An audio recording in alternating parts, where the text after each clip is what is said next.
CONH3 whole 3H2O CO3 ClO4 का IUPAC name. यह coordination compound है। कोऑर्डिनेशन कंपाउंड का IUPAC नेम LCO रूल के अनुसार, L के लिए लीजेंड है ये, C सेंट्रल मेटल एटम है, O आपका ऑक्सीजन स्टेट होता है सेंट्रल मेटल एटम का। अब सबसे पहले आप ऑक्सीडेशन स्टेट निकाल लें। पानी इसमें डालें, बिग ब्रैकेट अलग होगा कंप्लीटली, ClO4 आपका कंप्लीटली अलग हो जाएगा। ClO4 को पर क्लोरेट कहते हैं। इसका आपको चार्ज -1 होता है, -1 हो गया, इसका मतलब कोऑर्डिनेशन स्फीयर का चार्ज +1 होगा। मैंने कोऑर्डिनेशन स्फीयर का चार्ज +1 रख दिया।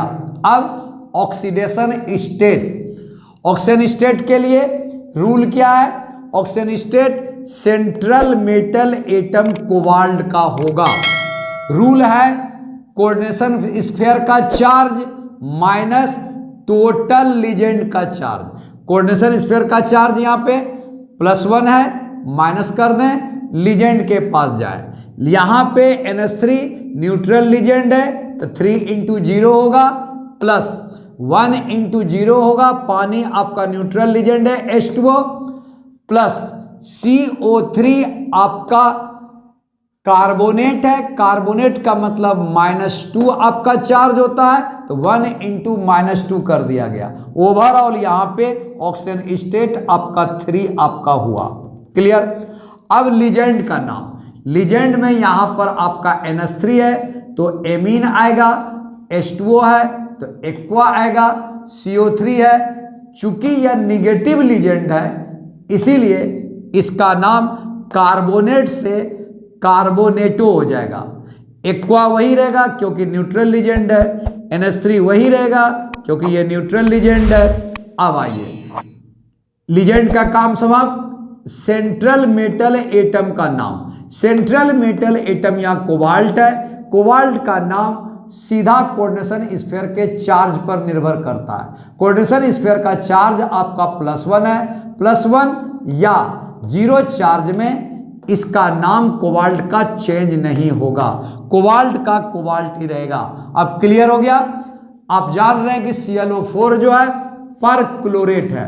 पूरा नाम लिखिए। अब पहले अल्फाबेटिकली आप लीजेंड का नाम लिखे, अल्फाबेटिकली में A आपका यहाँ पर टाई हो गया है, तो अब यहाँ पर M और Q के हिसाब से आपको M पहले आएगा तो एमीन पहले लिखिए।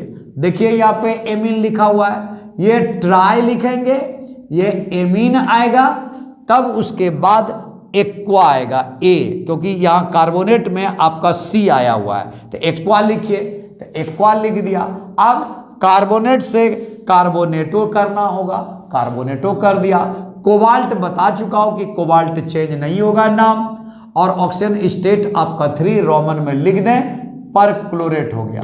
एक बार फिर से बोलिए, ट्राई एमीन एक्वा कार्बोनेटो कोबाल्ट 3 पर क्लोरेट।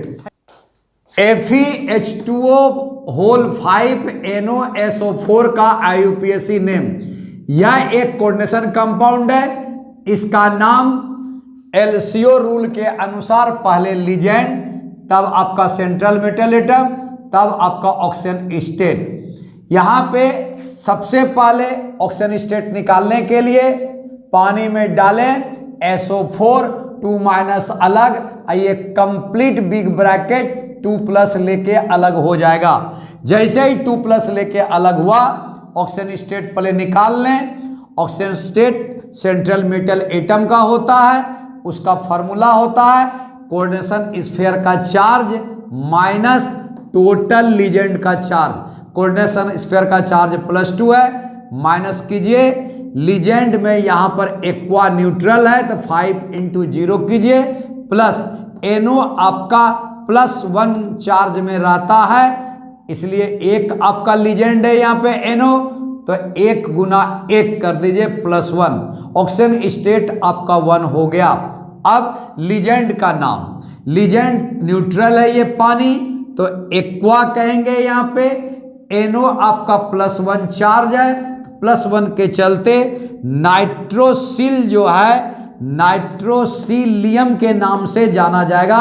ध्यान से सुनिएगा, नाइट्रोसिलियम, नाइट्रोसिलियम यहां पर लिखा गया है, नाइट्रोसिल से नाइट्रोसिलियम। ठीक, आगे आइए। अब यहां पे Fe का नाम, Fe का नाम सीधा कोऑर्डिनेशन स्फीयर के चार्ज के अनुसार लिखा जाता है।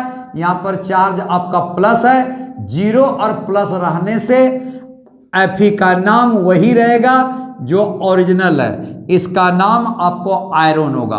आराम से आप यहां पे 2 लीजेंड है, अल्फाबेटिकली लीजेंड का नाम लिखें। यहां पे एक्वा है और नाइट्रोसिलियम है, इसका मतलब पहले A आएगा तब N आएगा।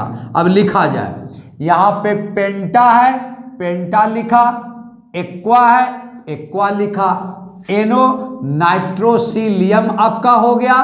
अब ये आयरन लिखेंगे और ऑक्सीजन स्टेट आपका 1 है, रोमन में लिख दें, अंत में आपका सल्फेट।